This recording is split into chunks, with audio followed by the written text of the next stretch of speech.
I like about black people? What's up? You know what I'm saying? God damn, we age well, bro. You can't even tell dudes is 50 years old nowadays.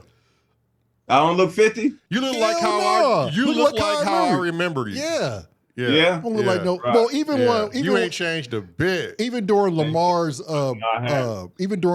birthday party when we came and we played music, and he turned 40. I was like, man, we was like 32 at the time. I was like, man, we good, bro, from here on out. If this is how brothers age, bring 80 immediately. Right. Yeah. Wait. Right. Hang on 1 second. Welcome back to the podcast.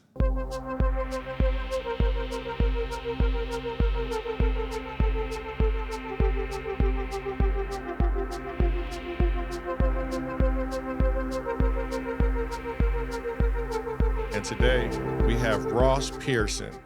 That's what's up. Ross is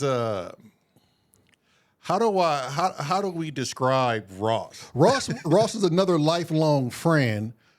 Actually, Ross was there when we had our very first job. Well, our very first, legit professional. I get a paycheck job. Yeah, he was a supervisor. Right. Now take in mind. That was Secure Transportation did for y'all, man. It was. I don't know if you knew that or not. Wait, hold on. Before we hear from you, Ross, let me finish your introduction. Damn it. All right. So, Ross was our very first supervisor. Man, there you go again with that bull. I just said our. Why you always I just said our, me? so you can't even, let's stop. Let's get this man on the show. You better knock it off. So, two young black twins straight fresh off the streets of Long Beach. And so, not being fresh off the streets of Long Beach, but I mean, still in that gangster thug mentality. And we really needed this damn job. Yeah, we did. And Ross, had we known how long this friendship was gonna be, do you think things would have been different? No. Yeah. And we weren't, during that time, we were just, we were transitioning from an ill state of mind to a more conscious mind. And we knew we had to, further ourselves, like gainful employment. Right. Yeah. So I would say we was like on that level of really recognizing that we need a job, and looked at Ross when he was there to see his position and be like, I want to elevate myself to this dude status. And we're going to find out what was going through Ross's mind. But as long as we've been friends, this dude has always had our back. And we always had Ross's back. It was kind of like a common understanding, and you didn't have to be blood related. Right. If your frequency was dialed in with a person and theirs is dialed in with you, then the bond is already there. It's already there. Yeah. And this dude, we've lost contact with Ross in and out the phases of our relationship. I want to say every bit of 27 years. And on today's podcast, it's kind of us reuniting to see what happened to Ross and let Ross find out what happened to us. Right. And how we evolved from when we used to hang out frequently to now barely hearing from each other. Mm-hmm. So without ado. Well, it wasn't, I don't think it was barely hearing. We would never go no more than a year spans. Right, but that's without like communication. But that's like, we're not physically in the same room. Right. We're not physically interacting with each other. Right. Those are like mere texts or phone calls. Yeah. So let's introduce Ross to the YouTube world of symptoms of reality. Now, Ross. Yeah, what's going on with it, brother? What's up? Where you been? What have you been doing? Yeah. And where has your locomotive been aiming to put itself? Right. That's what's up. Let me say this though, if I can back up a little bit. Yeah, back up. Now it's free range. Go do what you got to do. It's free range now. Yeah. I don't think we've ever lost contact. Thank you. If I may respectfully correct you on that. Thank you. I just think it's our lives has taken us into different paths to where y'all were out doing y'all thing, I was out doing my thing, but definitely when we had to connect with one another, that line of connection has always been, tight and together. You know what I mean? Hence the reason I'm here right now. Right. I've always felt like I can reach out to y'all. Where y'all at? What y'all up to? What y'all up to? So we've never really lost contact. Where I've been, I've been doing a whole lot with film. Working in film projects, things of that nature, filming different events, weddings, parties, things like that, working on those small, short, independent films, shooting helping other people shoot their films, so I've been dipping and dabbing in that industry and really looking to create my own movie, a movie project. So I've been doing a whole lot of writing. My nose has been down into papers, just writing away. So that's where I've been, but I've always been right here. Yeah. Right. How long? What got you into wanting to do movies or writing, and what steered that dream? Star Wars. Star Wars. Star Wars, Yeah, fellas. I ain't George gonna lie. Lucas. George Lucas. Hey, Star Wars did it for me a long, long time ago. I think it came out in '76, Right. and I probably saw it in like '78. I remember my aunt took my other two cousins, her two boys, and took my brother and myself, in a small little. And it's funny to think about how small we were, but I don't know if y'all remember a Celica. Oh Yes. yeah. Yeah. Oh Yeah, yeah. the five of us was in a 4-door Celica. Oh wow. You know what I mean? And we went to this drive-through and we saw Star Wars projected up there on the screen, and that really did it for me. I just said, I wanna one of these days I'm gonna make me a Star Wars. Oh really?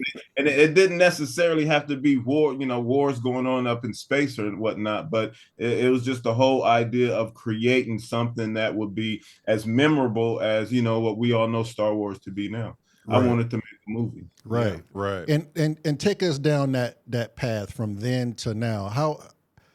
What was the struggle? How's it been? I don't know if there was a struggle. Maybe there was a struggle in finding the confidence, Right. and Getting started. Yeah. Yeah. right, the confidence and the courage to really put my mind behind and my energy behind creating a film or creating something that you put out in front of the audience and allowing them to watch it. Not only watch it, but they're going to judge it, they're going to talk about it. And I think there goes the courage when you're able to sit back and take whatever criticism, whether it be good or whether it be negative, and continue to move forward in what you do.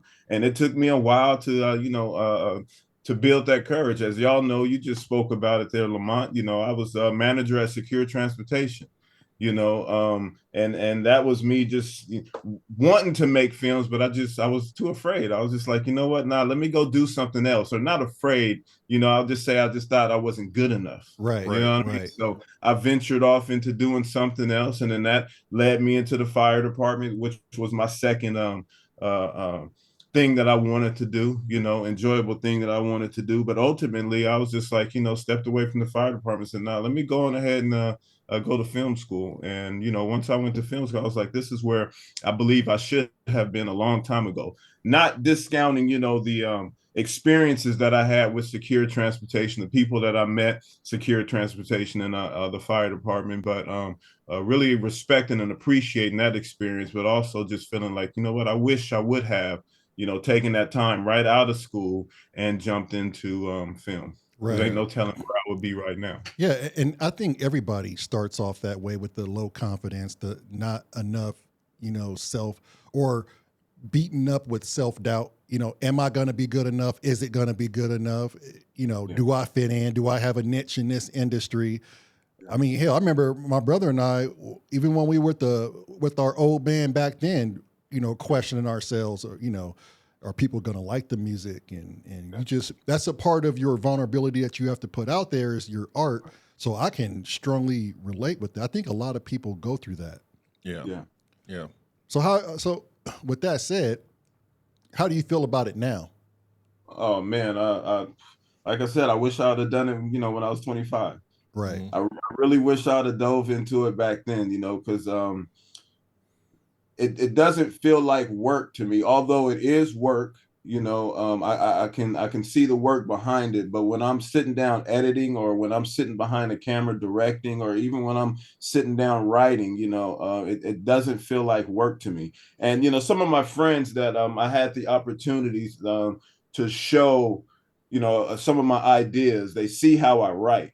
I write things like a comic book. Mm-hmm. I got to draw the picture out first and write the words in the little bubble above the people, and then that's how I create whatever it is I'm going to film. We call it an animatic. And that is a hard way of doing it, I've been told.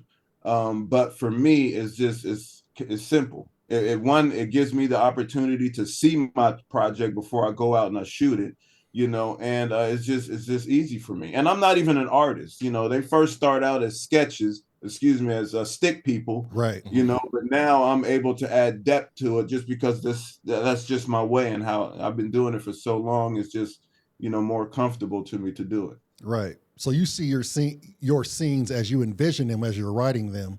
You capture those little moments, you sketch them out, and then you go to the next scene. Is there like a book where if you flip the pages, you could mesh them all up together? You remember those old school books you used to do with Stickman, a little cartoon or whatever?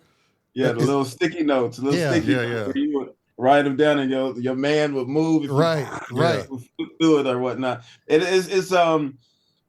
It's like that, but it's not that detailed. right, right. It's just what you just now said, Lamar. It is scene by scene. So I envision the scene, and then I draw that part of the scene out. If it's a fight scene, of course, I'm just going to show two men standing above each other, standing face to face from each other. Mm-hmm. One of them swinging, and the other one maybe backing away or whatnot. And then I'm gonna put some words above that, and then of course, once we get to shooting it or whatever, the camera will fill in. We will create everything that fills that scene in. But I just draw out the scene and I move on to the next. Yeah.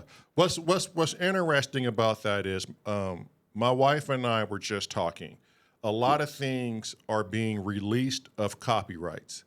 Yeah. And I don't want to spoil what we're going to do for 2024, but I'll give you a taste. We're going to do some things. So our whole music process is based on scoring things. And we like to look at old videos and old cartoons and go, oh man, we could score that. Or when we watch movies, we go, man, Crossroads Abyss would be tight on this movie scene. And anybody we have come into our studio to get a listen of our album that's been completed, they say this more times than not. Your guys' music belong on the big screen because there's little vocals. And so my wife and I were like, we need to do something different for 2024. We haven't even told Lamar like the ultimate plan yet. She wants to get it up and edit it before we do it. And it's going to be different because I've searched YouTube to try and find if anybody else is doing what I'm thinking, and there's just not a whole lot out there. So that'd be a niche for us. But when you speak of your fight scenes and this and that, I don't know if you remember, we had a meeting over the phone with a person named Eiley, which is a book writer, and we were all going to collaborate on this idea. This was like a couple of years ago when I was living in Washington. You remember that? Remember? And so what I even think I got it drawn out somewhere around here as we were talking. Yeah, we were scripting it out. Yeah. So what I would love to do for you, because I know your passion is films, what we would love to do for you is you send us a reel or send us a short bit of a hypothetical project you're working on and let us score it for you, because ultimately that's where we want to be with our live shows. And not only that, we want to go out and do some videoing and interviewing and score people's reaction write a song specifically for that person and where he is in his life, you know, and see how this connects to people. But I think what you doing, man, is a beautiful thing, because as long as I've known you, you remind me of us. You get an idea in Ross's head. And you run with it. And you run with it. And if anybody is on the tracks trying to slow you down, it'll be all out murder. Right. You know? So every time you speak, it just reminds me of us, man. Like the passion, the willing to go forward. And no matter how old you are, it's always going to be on the table. You're always going to eat that plate. Right. You know what? I don't listen to, maybe you guys would know his name, but I just happened to come across I'm sorry, excuse me for that. I just happened to come across it was a podcast, not a podcast.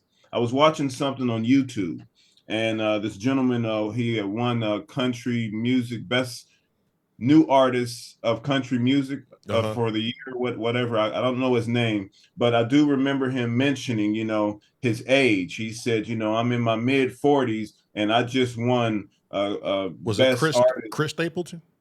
I couldn't even tell you his name. Was he winning an award? I bet you he was winning an award, right? Yeah, he was winning the award, kind of a heavy set type guy with tattoos or whatnot. Long hair and everything.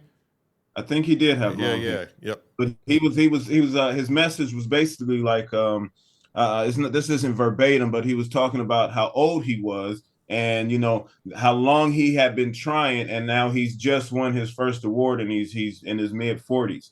And his message was basically like, don't ever stop dreaming. Yeah, that sounds like Chris Stapleton. Yeah. Yeah. And to me, it was just bomb. It was bomb because I feel like that. I feel like, okay, yeah, I'm 50 or whatnot, but my dream is still strong in my head, and I definitely want to keep filming. I want to create that Star Wars, you know what I mean? Right. So that's just where it's at. And you're absolutely right, man. You get in my way, I'm gonna run you over. I find that to be hard up with any dreamer. People like us, I don't run across people like us too often because they're focused, right? But if you look at majority of people, I know everybody has to have a dream, number one. Whether in their mind they think it's too far, it's not tangible, it's not realistic. Unattainable. Yeah, and they just go through their day in and days out. I think it's some sort of chemical makeup that makes a person who dreams big and pursues to dream different from everybody else. I don't know what that is. I don't know what kind of Neil Armstrong type of mind frame you have to have, but you got to be the first pioneer to do it. Well, that too, but I also think it's who you surround it with. Not necessarily, because you could be surrounded by a bunch of people who just don't believe in chasing dreams. Right. That's my point. Right. It's a matter of who you're surrounded with. Who are we surrounded with? People who go, oh, y'all should do that. There's never a point where we're surrounded by anybody that says, don't do that. That ain't gonna happen. We've disassociated ourselves from those people long ago. Right, but I'm saying it doesn't even matter if you're surrounded by them. Your personality, who you are, will always chase the dream. You could be surrounded by people that constantly are like, no, you can't go do that. But knowing you and I, that's just more fuel for the get-go. Yeah, but I'm saying that's another aspect of it. Yeah. Who you're surrounded with. Right. It helps, even if you don't have the gumption to do it. If you have somebody in your background, more than one or two people telling you can, I bet you figure out you can. Yeah. Right. You know what though? I'm gonna take a piece from both of you guys, man. And this is just how our relationship has always been, just for the audience to know, I usually sit back and I like to watch, and I'll take a piece from Lamar, I'll take a little piece from Lamont. And you got your boy William Ross, but it is both of what you guys said to me, because I love to keep my homeboys, and they always gonna be my homeboys, but they're not creative type people. You know what I mean? So that's a completely different energy. But at the same time, when I'm around them, I grew up with them. It just keeps me grounded in who I am. Right. You know what I mean? And Right. where I've come from. You know what I'm saying? So I love to keep that connection. They my day ones, and I appreciate them. But at the same time, on the other side, when I'm starting to feel that creative, and I need to hear that supportive energy, and you can do this, and you can do that, and help my dream to become even stronger than just in my head. I got to go hang out around those creative type people, those Right. people that are dreamers like me. You know what I'm saying? Right. So it's an energy of both of them that keeps me moving forward. Because once I get this dream and I start drawing, my other group of friends over here, they may hear about what I'm doing, and they're just like, we want to see the project. We want to see, we don't believe you're going to do it. They give me all that head or whatnot. But then once I do it, that support, it just feels good. So it's a mixture of both of them for me. So let me clarify on my end too, because I like what you just said. And for me, it's more of a tangible frequency type thing. If you're not resonating on my level, I cut you out of my life.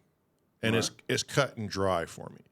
I don't know what that is about me, but I feel like if I'm on a constant level up and I'm constantly, learning knowledge of self and my surroundings,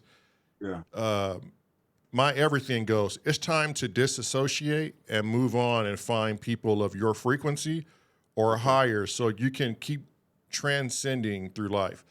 It's hard for me to go and make those contacts with people I've known in the past because I feel like it's taking me back a couple of steps in the past.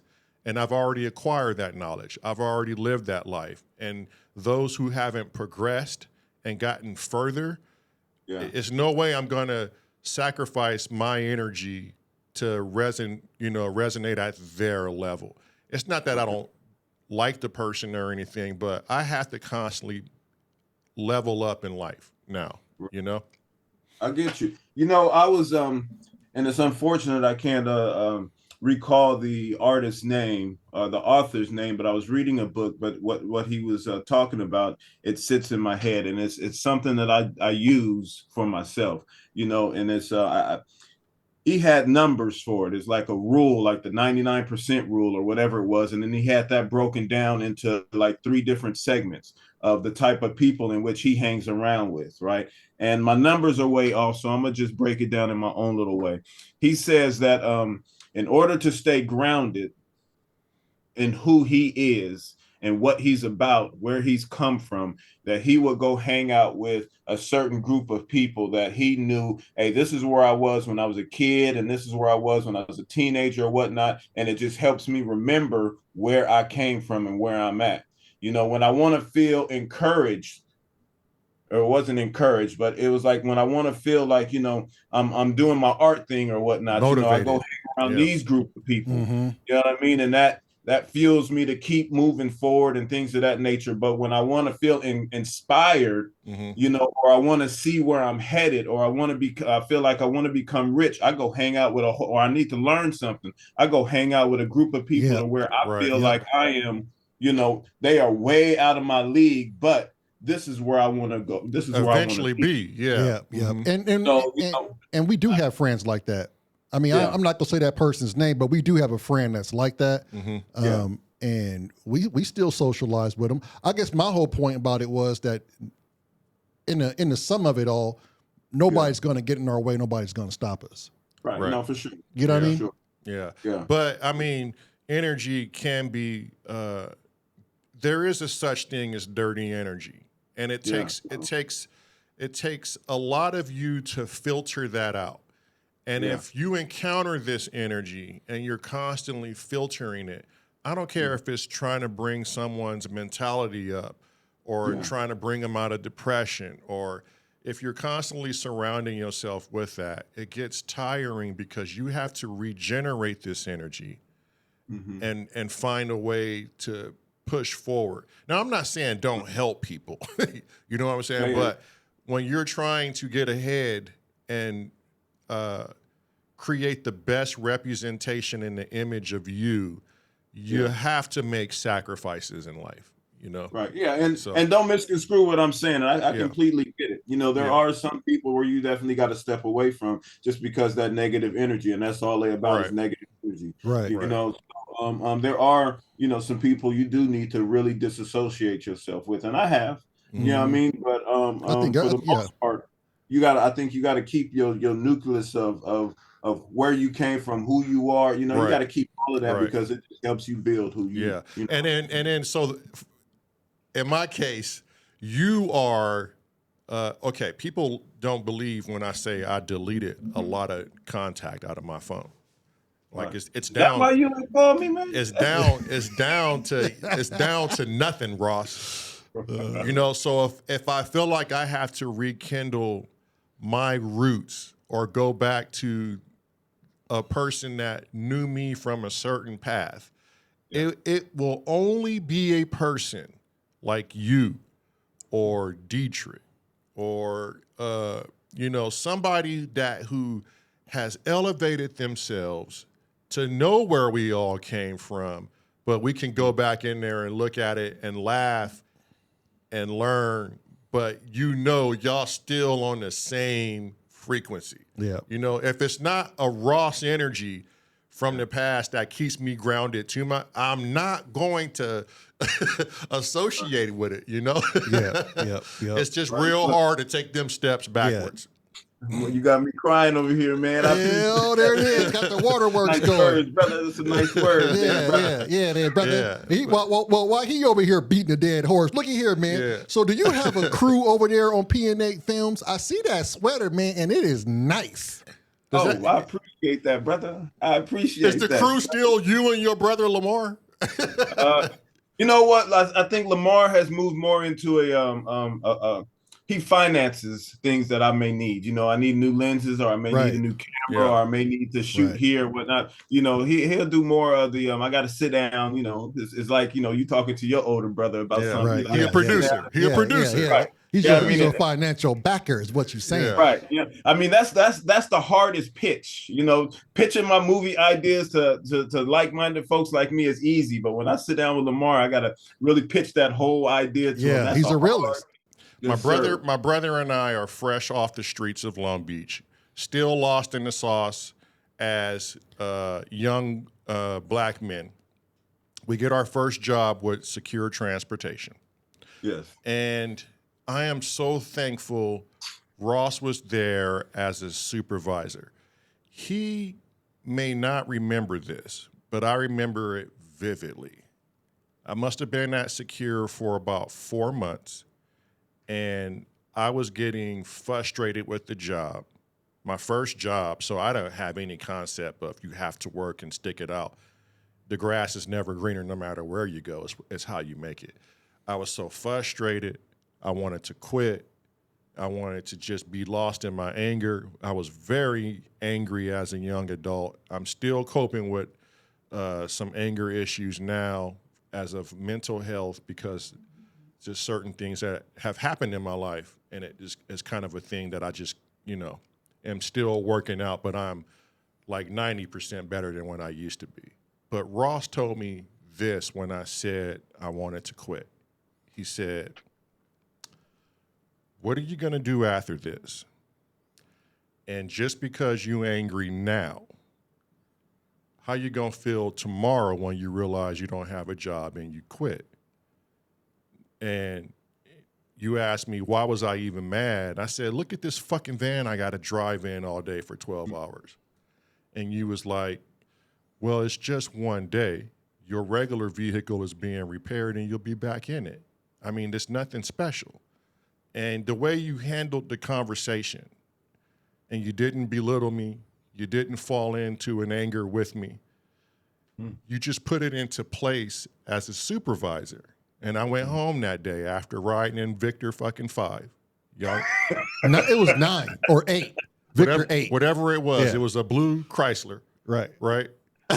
After I went home, I sat and I thought about it. I said, I was like, wow, I would have quit today. And I would have had nothing to show for it. I would have had no money coming in. I had responsibilities, you know. Yeah.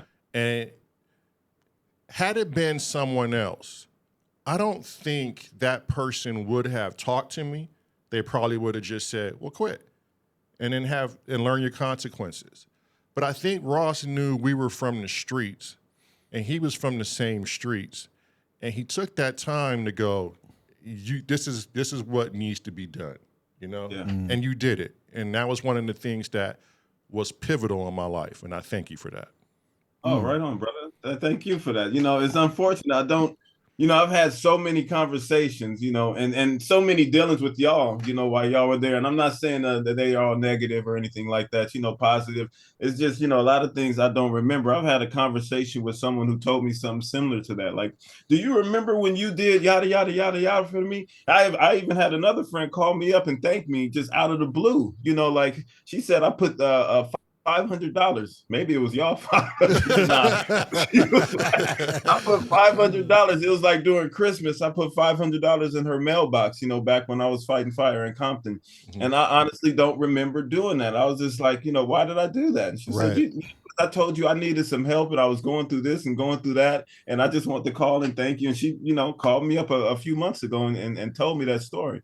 But man, I was doing back then, and I think I wasn't thinking about what I was doing. I was just doing from the heart, just doing me, you know what I'm saying? And this is why I reference a secure transportation in Compton Fire Department so much, because I was at a point in my life to where I was learning a whole lot, and I was starting to really understand a whole lot. And I was just, giving out what I was learning and what I was experiencing. I was just giving it out in a way in which I was not receiving it. You know what I mean? So if I had a situation like what you were going through and I went to somebody and I spoke to them about it, they didn't give me that same, they gave me the, well, then you should quit, nigga. They gave me that type. And I walked away with feeling like, that wasn't the way.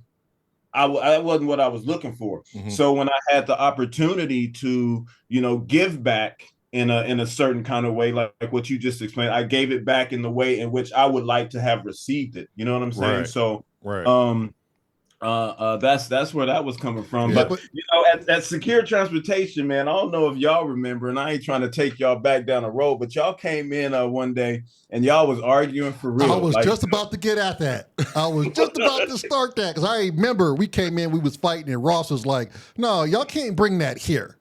Right. Yeah. This is how it went down for me. I don't remember this. I mean? Oh, well, listen. No. Okay. Oh man, y'all was going at it, right? I'm in the office and y'all in the driveway or whatnot. Y'all going at it. Once y'all get out the car, I think y'all was driving in the same car that day. And y'all got out the car and y'all was just going at it. Like y'all was at home, just back and forth, back and forth, back and forth. And I think Chris was in dispatch and he heard it. And he went to my office and told me, he was like, hey, Ross, the boys out there, they argue, man. You got to go calm them down or whatnot. I was like, calm who down? And I looked out the dispatch window. I was like, oh, that's just the twins. They just, they brothers. That's just what brothers do. They're going to be all right. Yeah. And then Steve heard it. I think Judy may have heard it. And, Judy was the upper, management right. office, right? And she was nervous. So she went to Steve. And Steve came and brought it to me. And he saw y'all out there doing what y'all was doing. And he was like, hey, Ross, I think they about to fight. I can tell in their face they was nervous. They was scared. And I'm looking like, that's just what brothers do, man. They all right. Come on, let's finish scheduling some stuff. Yeah. But Steve was like, he was adamant about it. He was like, nah, Ross, you got to go out there before they start fighting. So I went on out there, and that's when, I think you, Lamar, said, y'all can't be doing this here. So I was, y'all got to take that to the park, man. You got these people in here nervous, brother. Y'all go settle that over there in the park, and y'all come on back. But you had them people nervous. I remember. I don't remember what it was about. It was probably something stupid we used to always fight over or something. Yeah. They probably didn't realize everybody was listening to us. You know how many times we fight? I don't even remember that at all. I tell you what, though, you was a guiding light for us at a very pivotal moment in our lives, because I remember when I first saw you at Secure, you had this mannerism, this way about you. You had the Dickies with the double stitch knees, and you had your shirt rolled up, and the tight boots, and I was like, I want to be like this dude. Yeah. I found myself going to buy the same Dickies. I wanted to roll my sleeves. I may have not had the guns back then like Ross had. Yeah. But I was like, man, he's so what's the word I'm looking for? He Impressionable. yeah. He did a good job at It was the first black dude I've ever seen Right, that had this wasn't status. a thug or a gangbanger right. or it was like, yo, you could be more. you had this like older brother like thing about you, man. Like just to look up to somebody. And it wasn't much like as far as like this dude's the president or something. Right. You had just this aura that somebody could just look up to and be like, I want to be like that dude. Yeah, I was like, man, you don't have to sound this way. You don't have to speak this way. Yeah. You could be different, Right. you know? And that was pivotal for me too. Yeah. And I always said back then, not only Matt DeVito, but it was you as well that got us to become EMTs. Because you were doing the firefighter thing, and I thought, well, it's And Mom was pushing it yeah, too. she was pushing it. And I was like, it seemed like a good way to go. And then Matt was like really heavy on, go get on an ambulance, go Search see and what rescue. go see what life is all about. Yeah, get into search and rescue and go and do this and that. And so I think that was like the great transition between Secure and then where the EMS world started. Yeah. Do you remember any of that? Yeah, I remember all of it. In fact, you just brought up a name that I hadn't thought about in a long time, Matt DeVito. We still talk to him. Yeah. Really? Yeah, we have his number. We'll give it to you after the podcast. Yeah. Man, that's hilarious. Even Matt's changed. Like the older you get, the wiser you get, Right. Yeah, no, for sure. I mean, I think that's what life is all about, man. You gotta move forward, you gotta grow. You're definitely gonna hang on to who you are, but that person inside of you is gonna mature, and there's the change that we're looking for, But like I said back then, man, I was just learning so much, and I was taking a whole lot of what I think, or maybe see now looking back at it, I used to say that at the fire department, it ain't no reason for them to be this way. At the fire department, you're supposed to be, it should be, a relaxed, comfortable environment, but I was taking stuff the hard way. And I think maybe they saw that street side of me and was like, you can't be like that here. We got to give you that discipline. Right. And I think, looking back at it, they say hindsight is 20/20. I think that's exactly what they were doing. They were giving me that discipline because I walked away from it, giving y'all what y'all received and what y'all took from it instead of that street life type. And I wasn't heavy in the streets, I wasn't like all of that, but I was definitely, it wasn't a respectable place I was in back then. Right. None of us. So I'm glad I was able to, absorb what I absorbed from the Compton Fire Department and all those people, even Secure Transportation, and mirror that image and give you guys what you all saw back then. It pushed us well above and beyond. Listen to me. I would have never thought I would have been in law enforcement. Right. You could have told me that back in those days. I would have laughed at you. Yeah. Like, man, I ain't gonna be no cop. What you stupid? I would have never thought I would be a farrier. Oh, same. Fixing horses, lame horses and keeping horses alive and reading X-rays and I never would have thought I would be doing that. Lucrative stuff. Yeah. But again, it all came from that spark, and I think we had a very good, solid foundation when we got to Secure. Right. Let me ask you. Let's change the topic and let's go into the wonderful world of Lamont's mind. Now, if you've been watching the podcast, Ross, if you go into this, well, you ain't need to watch the podcast. You grew up with the dude. If you experience this dude's mind, man, you better be holding on to something. I'm strapped in, man. Said Lamont's mind's like, okay, here we go. Yeah. Everybody knows this dude, man. Yeah. Okay, go with me, brother. All right. Here we go. Let's say, and this is always hypothetical, okay? Mm-hmm. Let's say a doctor told you, Ross, you have 1 month to live and it's going to be relatively pain-free. You're not going to experience anything unnormal, but you have 30 days to live. What does Ross do with that time?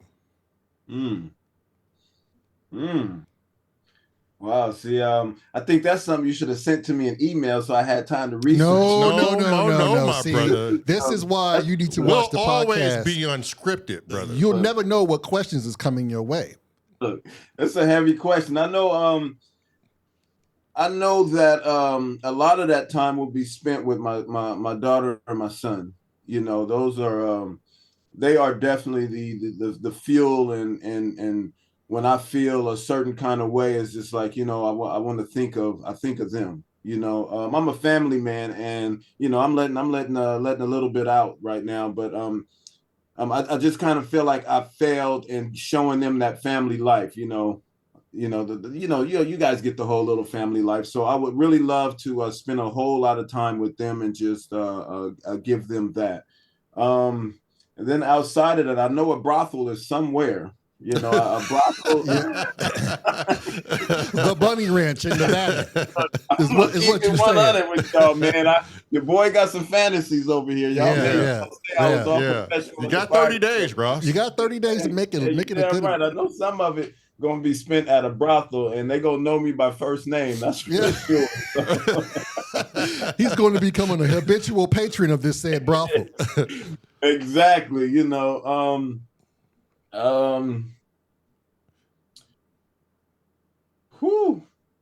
What is Ross going to do? I think I spent so much time at being, you know, a professional dude, just not knowing that I was being a professional dude. I think I would have to, you know, hop on the other side of the fence and just see a little bit of, you know, what's going on over here. You know, Let me be a bad dude for a minute. I just want to, you know, let me experience and explore. And I think that's all part of the brothel. I mean, it may sound crazy. I don't know. It's not. It's to each his own. Mm-hmm. It's there is a certain aspect to being a bad boy that, you know, is still kind of intriguing to me a little bit. You know, it's just like, you know, this is just a whole little world that, you know, I knew a little bit of before I decided to be, you know, this person that y'all see. So let me jump back over here and see, you know, what's cracking with it. Now, is there some part of life? So, well, given that question, hold on, because if you're going to change it, I'm not. Okay. Given that question, what's stopping you from spending time with the kids? So now? that kind of hold on, because when you were done with answering the question, my next question was going to be: you go back to the doctor, and the doctor says, "We were completely wrong. That you're going to live, you know, to be quite old and healthy. Sorry about that." Mm-hmm. So he's going to capitalize on, I'm sure, is what's stopping you from doing said events that you want to do. Why did it take the 30-day notice of end of life? What's stopping me? I think that's the question. You just had answers right off the bat. Yeah. We sat here and watched you answered. What's stopping you now? What's stopping me now? I think because it's such a curious life. It's a life that I've only had a little bit of. I think, you know, I would really dive too deep into it and become, you know, maybe I'll become that Darth Vader. You know what I'm saying? I'll just become consumed with that energy and just be like, hey, this is me now. And y'all probably wouldn't recognize me after a while. Like, you know, who is this guy now? You know, so I think that's what's stopping me, knowing that, you know, I would really become involved, you know. And I ain't saying a bad guy, but just be like, you know, I would just be in places where y'all wouldn't think that I would be. Okay, so what's stopping you now from spending that time with the kids and doing the other stuff? The brothels, and I mean, it's a reason why we pose these questions. Right. I think more of a financial side of it. You know, don't misconstrue what I say. I spend time with my babies. I definitely, you know, my daughter. Right. No.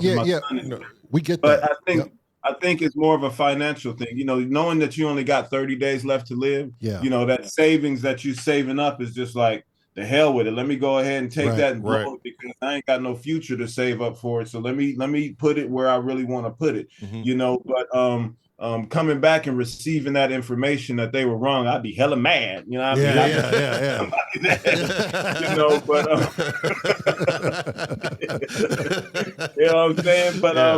But at the same time, it'd just be like, But would you really be mad, or would you really be like, well, wow, I experienced something that I would not have done?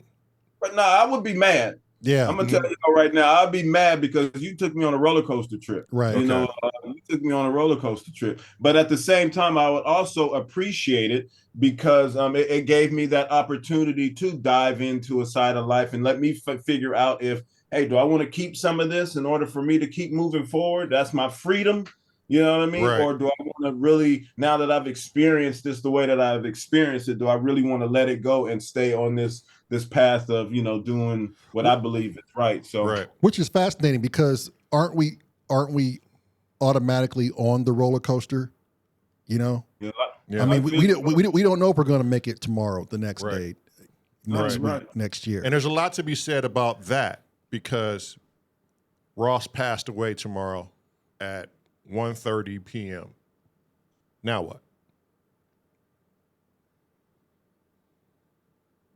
I mean, I think it's just that right It's there. just that, Okay. yeah. Okay. So then there's a lot left on the line that should be pushing you harder and faster today. In my mind, you know, Right. just by how you answered a couple of things, you were sincere about it. And so there's a lot left on the table. And I know you didn't have time to prepare for the question. Had you Right. had 2 weeks to prepare for this, we would never get to the end of the damn podcast because there would be so much. But it It would really, have came out perfect. right, it allows a person to put the most pressing things in the foreground. That, Yeah. you know? I bet you it's real easy to slip back into the mundane of life and just go through like, oh, I had that moment. And then you go right back to living that, you know, get right back into the pattern of just going about your business.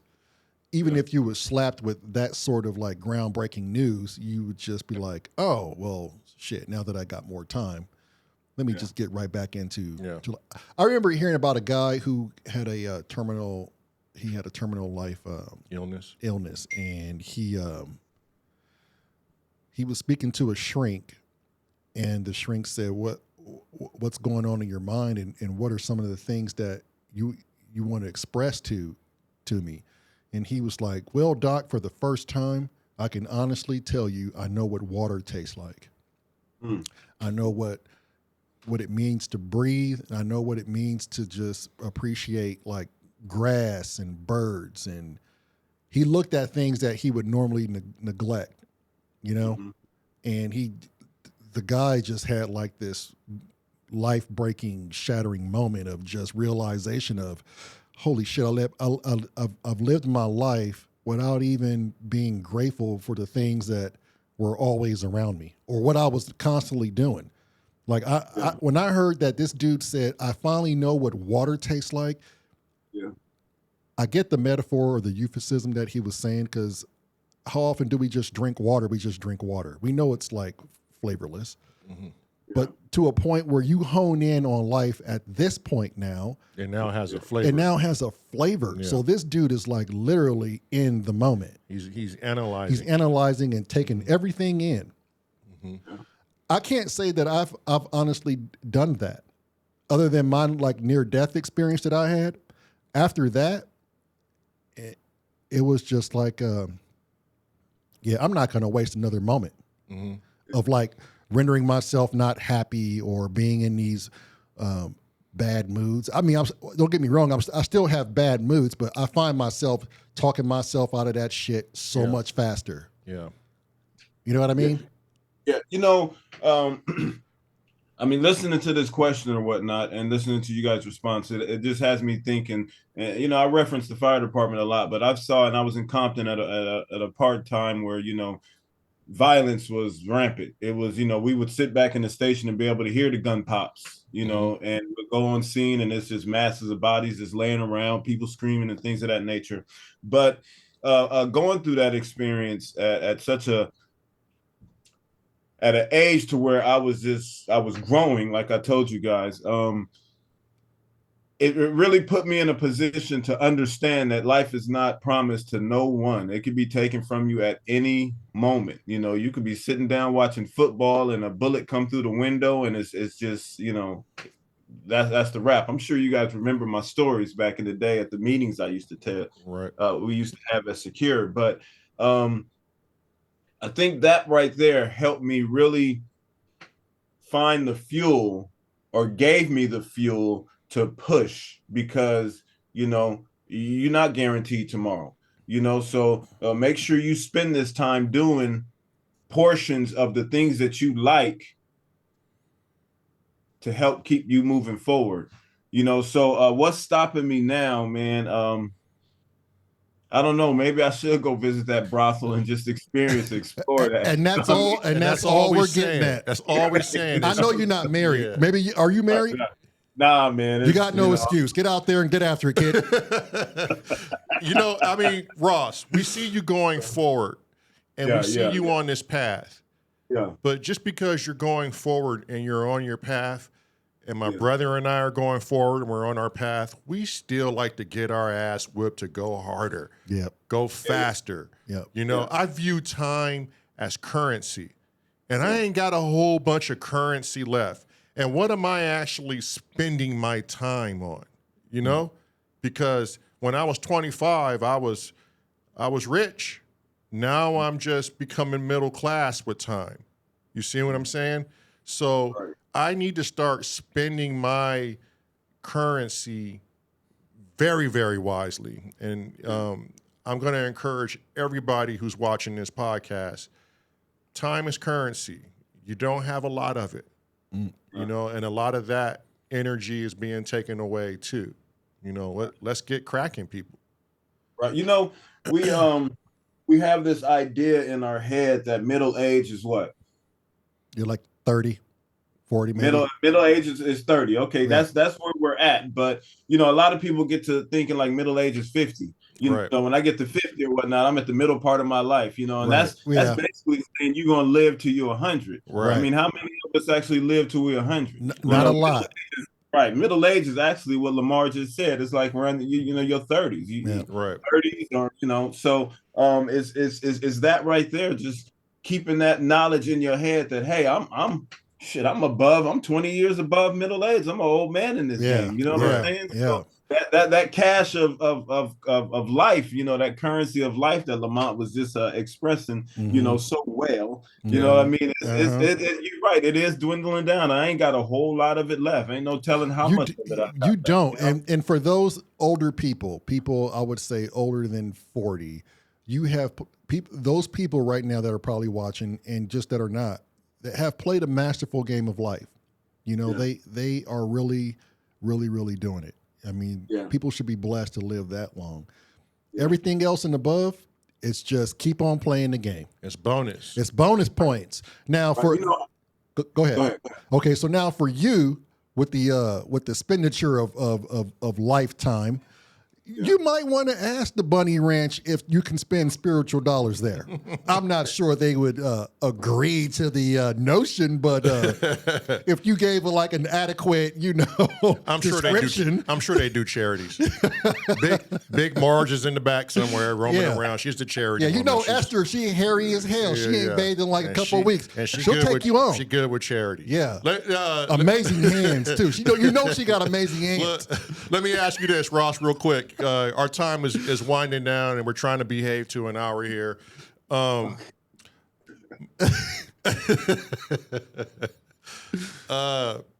you ever seen anything that challenged your reality of this world? Have you ever seen a UFO, a ghost, or experienced Bigfoot, or anything that has just challenged your reality? I can't say I have, man. I don't think I've ever experience anything that reminded me of, the afterlife, like a ghost or anything like that. I don't think I've ever experienced that. A UFO, I don't think I've ever seen anything that had me thinking that there is extraterrestrial. Though I do believe that, I don't think that we're the only ones, on this planet. Excuse me, that has a planet full of people. You know what I mean? Or full of some sort of human life. No, I don't. I do believe. I believe there's something else out there, and I also believe that if there is something else out there, I think they're more advanced than us. Right. But outside of that, no, I've never really experienced anything like that. Now, I was going to ask a closing question, but I think we kind of hit it. If you've been watching the podcast, you haven't taken away what we were talking about, then you kind of missed it. But I was going to say, is there anything you could give to someone who's wanting to follow their dreams? But I think we did a pretty good job of just expressing how to just go ahead and follow your damn dream. Yeah. What I really want to know is what do you got coming up for P&8 Films? What's the projects that you want to get out? Anything you want to just put out there? When are we going to work together? Yeah. I think to answer both of you guys' questions, I'll answer Lamar's first.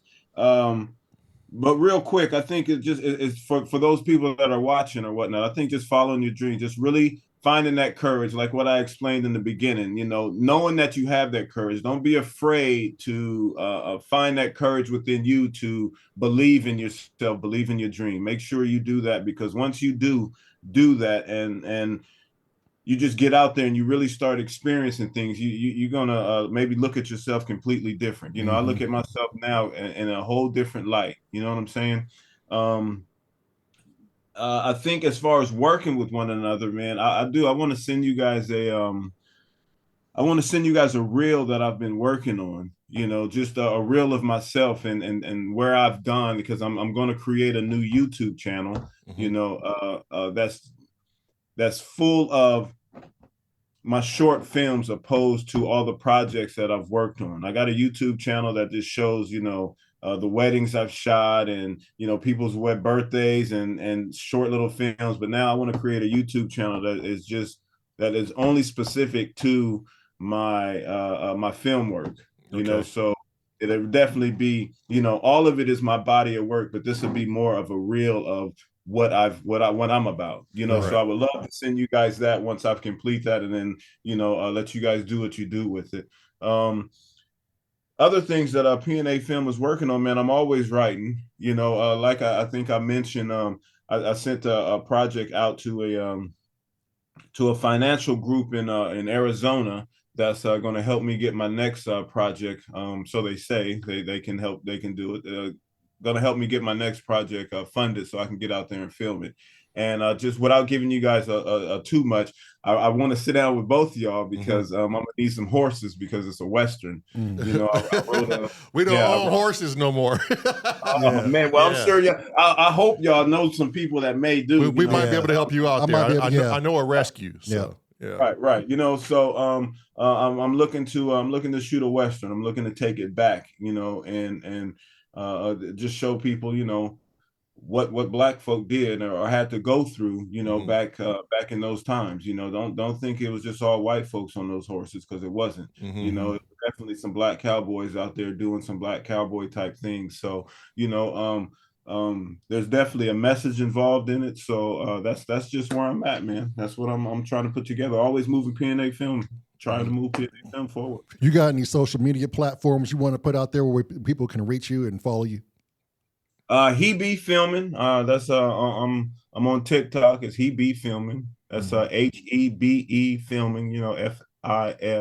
FILMING.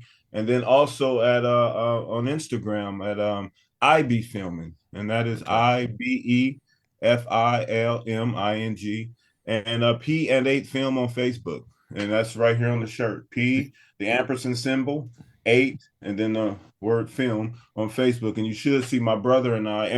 And for those who are also watching, I know his name is Lamar, and we've been referencing a Lamar, and it just so happens to be my brother's name is also Lamar. You know, so that's who we've been talking about. We've been talking about my brother. Yeah, make sure this Lamar. Make sure you talk to Lamar. He's coming on this podcast. Yep. Also, we will put all those down in the description at the end of the podcast. Yeah. But Ross, man, I appreciate you, brother. You have been the most ultimate friend a dude could ever have. I appreciate you guys, man. Thank you. Yeah. Thank you guys. Thank y'all for the nice words, man. Yeah. We're gonna have you back on soon, especially when you get that YouTube channel up. Yeah. Holla at me, man. Please, definitely. For real. Yeah. Hey, well, that's gonna do it for us. Like the goddamn channel. Subscribe. It's 2024. We trying to get to 1,000 subscribers. We trying our best. We're trying to do it organically. You will not find us paying for views. It's just not gonna happen that way. Yeah, we ain't. So if you want to see us grow, help us grow. Y'all too likable, man. Y'all are too likable, right? Well, thank you, Ross. Yeah, we just started, and I think we're doing great for 1 year in. Yeah, like I couldn't be asking for anything more, right? Because we're doing it. Yeah, and we're always constantly hitting like 100 views, and those are maybe a little over every now and then, but those are 100 people or so that really like what we're doing. I have to imagine. Yeah. Ring the damn bell. Did we say that? Yeah, no, we didn't say ring the bell. Ring the bell. Ring that mother. Ring a ding ding. Ring a dong ding. We're on the Etsy. You can find the merch on Etsy. Instagram. Hit us on TikTok. The Patreon is up as always. Feel free to always up. Participate and donate to the damn cause. And Ross, stick around because we're going to ask you a couple of more questions, and we're going to put that on the Patreon. And for those Patreon viewers who are paying the subscription, we might as well give you some content. And thank you, because it helps this channel go a long way. Yes, it does. But with that said, mi amigos, here's to a great New Year start. Get out there, live your dreams, do your damn thing. We out. Yeah. All right. Peace. Peace. Hey, 5. Make sure I'll get that in there. Peace.